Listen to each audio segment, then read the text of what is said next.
Hi friends, நான் இந்த விலாகில் என்னெல்லாம் உங்கள் கூட ஷேர் பண்ணியிருக்கேன் அப்படின்னா, நம்ம வந்து அர்ஜெண்ட்டாக ஒரு ஃபங்க்ஷனுக்கு கிளம்பிகிட்ருப்போம். அப்போ வந்து பிள்ளைங்களுக்கு வந்து நம்ம டிஃபன் பாக்ஸ் கட்டி கொடுக்கணும். அப்போ வந்து ஒரு ஹெல்த்தியான ரெசிபியும் கொடுக்கணும். அப்புறம் நைட்டு வந்து ரொம்ப நம்ம டயர்டாக வந்திருப்போம். அப்போது வந்து தோசை மாவு சம்டைம் வந்து ஏதாவது இல்லாமல் இருந்திருக்கும். அந்த சமயத்தில் நம்ம வந்து ஈஸியாக பண்ணக்கூடிய ஒரு சட்னி அண்ட் ஒரு தோசை, இன்ஸ்டன்ட் தோசையும் எப்படி பண்ணலான்றதை உங்களோட நான் ஷேர் பண்ணியிருக்கேன். வாங்க பார்க்கலாம். வீடியோ பிடிச்சிருந்தால் லைக் பண்ணிக்கோங்க, ஷேர் பண்ணிக்கோங்க. நம்மளோட சேனல் சுமதி ஹெல்தி ஃபுட்ஸை சப்ஸ்கிரைப் பண்ண மறந்துடாதீங்க.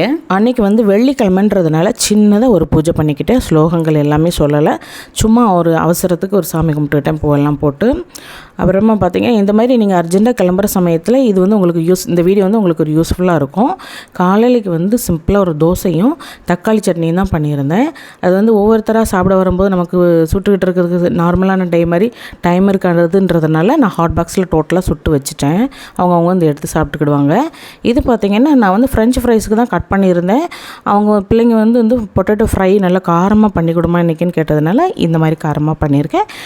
இந்த ரெசிபி வந்து ஆல்ரெடி நம்ம சேனலில் இருக்குது, பார்த்துக்கோங்க. அப்புறமா வந்து தோசை இப்படி இந்த மாதிரி நம்ம மொத்தமாக சுட்டு வச்சிட்டோம் அப்படின்னா அவங்க நம்ம டிஸ்டர்ப் பண்ணாமல் நம்ம மற்ற வேலையை பார்க்குறதுக்கு டைம் நிறையா இருக்கும். ஸோ அதனால் நான் எல்லாத்துக்குமே சுட்டு வச்சுட்டேன். அவங்கவுங்க வந்து ஃப்ரீயாக இருக்க டயத்தில் சாப்பிட்டு முடிச்சுட்டாங்க அப்படின்னா காலையில் சாப்பாடு கொடுத்துட்டோம் அப்படின்னா அதுக்கப்புறமா அவங்க யூனிஃபார்ம் அயன் பண்ணி அவங்க போடுறது, அப்புறமா ஆர்த்தி வந்து அவளே தலை கட்டிக்கிடும். எதுலேயுமே என்னை டிஸ்டர்ப் பண்ண மாட்டான். நான் உருளைக்கிழங்கு ஃப்ரை பண்ணி தோசையெல்லாம் சுட்டு சட்னியெல்லாம் கொடுத்ததுக்கு அப்புறமா தான் நான் வந்து சேமியா பிரியாணி ரெடி பண்ணேன். ஏன்னா சம்டைம் வந்து சப்போஸ் கொஞ்சம் லைட் ஆகிட்டு சாப்பிட்றதுக்கு அப்படின்னா அந்த சேமியா வந்து சொதக்குன்னு போன மாதிரி, அதாவது வம்பா போன மாதிரி போயிடக்கூடாதுன்றதுனால நான் ஃபைனலாக இது பண்ணிக்கிட்டேன். காலையிலுக்கு வந்து வெறும் தக்காளி வச்சு சட்னி தான் அரைச்சிருந்தேன். உளுந்தம்பருப்பு, வத்தல், புளி, வெள்ளைப்பூடு, உப்பு எல்லாம் வச்சு அது வந்து நல்லாயிருக்கும். 2 ஆப்பிள் பீஸும் வச்சு கொடுத்தாச்சு. இப்போ வந்து சேமியா பிரியாணி பண்ணுறதுக்கு 1 table spoon oil, 1 table spoon நெய் சேர்த்துருக்கேன். கொஞ்சம் ஸ்பைசஸ் சேர்த்துக்கிட்டேன். அப்புறம் 1 பல்லாரி, 1 தக்காளி, அப்புறமா கொஞ்சமாக கேரட், ஒரு கேரட் போட்டிருக்கேன். ஒரு அரை குடமிளகா, அப்புறமா ஒரு 5 பீன்ஸ் அப்புறம் கொத்தமல்லி, புதினா, ஆஸ்யூஷுவல் எல்லாமே. இதில் பச்சை மிளகா போடல, நான் வந்து வத்தல் பொடி தான் சேர்க்க போகிறேன். இப்போ வந்து அந்த வெங்காயத்தை மட்டும் போட்டுட்டு நல்லா வதக்கிட்டு அதுக்கப்புறமா எல்லா காய்கறியுமே 1 by 1 போட்டுக்கலாம். மல்லி இலையும் புதினாவும் தவிர ஒரு ½ லெமன் வந்து குட்டி லெமன் வச்சுருக்கேன். லாஸ்ட்டாக ஒரு 5-6 சொட்டு போல் விட்டால் கொஞ்சம் நல்லாயிருக்கும் டேஸ்ட்டு. அதனால் இப்போ வந்து எல்லா காயுமே சேர்த்துட்டு நல்லா வதக்கிக்கோங்க.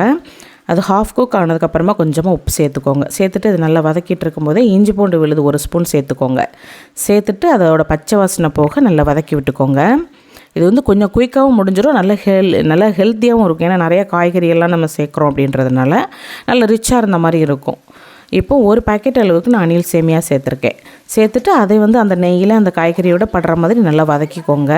அதில் லைட்டாக ஒரு பக்கத்தில் தள்ளி விட்டுட்டு அதில் வந்து 1 ஸ்பூன் அளவுக்கு வத்தல் பொடி சேர்த்துட்டு அதை நான் பச்சை வாசனை போக வதக்கிட்டு அந்த சேமியாவை நல்லா வறுத்து விட்டுக்கோங்க. அதிலேயே வறுத்துட்டு நான் ஒரு 1/4 லிட்டர் அளவுக்கு தண்ணி சேர்த்துருக்கேன் அந்த ஒரு பாக்கெட்டுக்கு. இது வந்து ரொம்ப கரெக்டாக இருந்துச்சு. இது வந்து சின்ன பிள்ளைங்க சாப்பிட்றதா இருந்தால் 4 பேர் சாப்பிட்லாம், பெரியவங்கன்னா 3 பேர்த்துக்கு தாராளமாக போதும். அதை நல்லா கிளறி விட்டுட்டு 1/2 டேபிள் ஸ்பூன் அளவுக்கு கரம் மசாலா தூள் சேர்த்துருக்கேன். ஒரு 4-5 சொட்டு வந்து லெமன் சாறு சேர்த்துட்டு நல்லா கிளறி விட்டுக்கோங்க. இப்போ வந்து ஃபைனலாக அது நல்லா குக் ஆகிற 3/4 வந்ததுக்கப்புறமா 1 ஸ்பூன் நெய் சேர்த்துருக்கேன். நான் வந்து பிள்ளைங்களுக்காக பண்ணுறதுனால நெய் கொஞ்சம் ஜாஸ்தியாக சேர்க்குறேன். நம்ம பெரியவங்களுக்கெல்லாம் பண்ணோன்னா இவ்வளோ நெய் இதுக்கு சேர்க்க மாட்டேன். அதை நல்லா கிளறி விட்டுட்டு ஃபைனலாக கொஞ்சமாக மல்லி இலை சேர்த்துட்டு அப்படியே ஒரு 2 நிமிஷம் வச்சுட்டிங்கன்னா நல்லா அந்த தண்ணியெல்லாம் எடுத்துகிட்டு இந்த பாரு நல்லா உதிரியாக வந்துடும். இப்போ நல்லா பேக் பண்ணி கொடுத்துட்டேன். நான் வந்து இங்கே சேமியா பிரியாணி இது பண்ணுறதுலையுமே ஆர்த்தி வந்து அங்கே உருளைக்கிழங்கெல்லாம் பேக் பண்ணிட்டான். அப்புறமா பார்த்திங்கன்னா வெள்ளரிக்காய் இருந்துச்சு. வெள்ளரிக்காய், கேரட் அதெல்லாம் வச்சு ஒரு சாலட் மாதிரி போட்டிருந்தோம். கொஞ்சம் குடமிளகா, அப்புறம் லைட்டாக உப்பு, அப்புறமா கொஞ்சமாக மிளகுத்தூள் எல்லாம் சேர்த்து போட்டு ஒரு சாலட் மாதிரி பண்ணியிருந்தாங்க.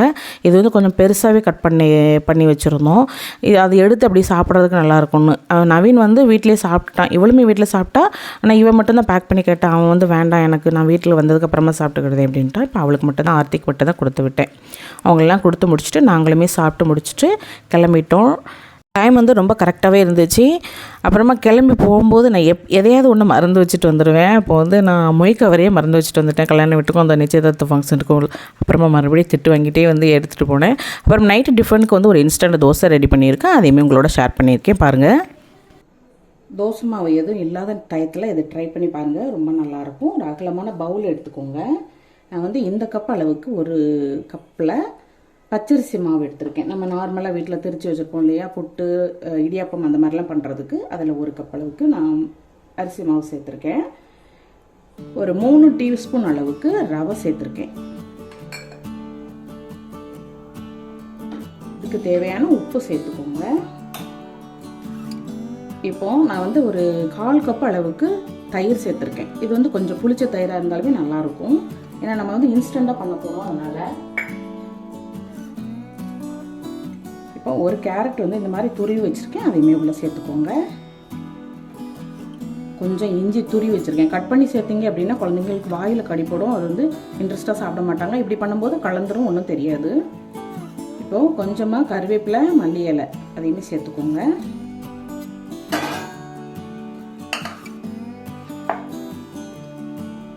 நான் ஒரு பெரிய பல்லாரி வெங்காயம் 1 கட் பண்ணியிருக்கேன். குட்டியாக இருந்தால் நீங்கள் 2 கட் பண்ணிக்கோங்க.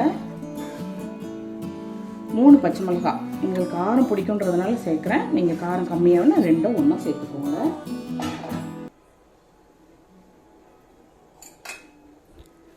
இதெல்லாம் சேர்த்துட்டு இது நல்லா கலந்து விட்டுக்கலாம். ஒரு ஸ்பூன் அல்லது விஸ்க் வச்சு நல்லா கலந்து விட்டுக்கோங்க. இப்போ தண்ணி சேர்க்க போகிறோம். எந்த கப்புக்கு அரிசி மாவு எடுத்தோமோ அந்த கப்புக்கு ஃபஸ்ட்டு 1.5 கப் அளவுக்கு தண்ணி சேர்த்துக்கோங்க. சேர்த்துட்டு அதுக்கப்புறமா தண்ணி வேணும்னா அது கொஞ்சம் ஊறணும். ஊறினதுக்கு அப்புறமா வேணும்னு பார்த்துட்டு செக் பண்ணிவிட்டு போட்டுக்கலாம். இது வந்து ரவை தோசை பதத்துக்கு இருக்கணும். இது நல்லா கலந்து விட்டுக்கோங்க. ஒரு 1/2 ஸ்பூன் அளவுக்கு மஞ்சள் பொடி சேர்த்துருக்கேன். ஒரு 1/4 ஸ்பூன் அளவுக்கு ஜீரகத்தூள் சேர்த்துக்கோங்க. இது வந்து நல்ல ஒரு டேஸ்ட் கொடுக்கும். இதெல்லாம் நல்லா கட்டி இல்லாமல் கலந்துக்கலாம்.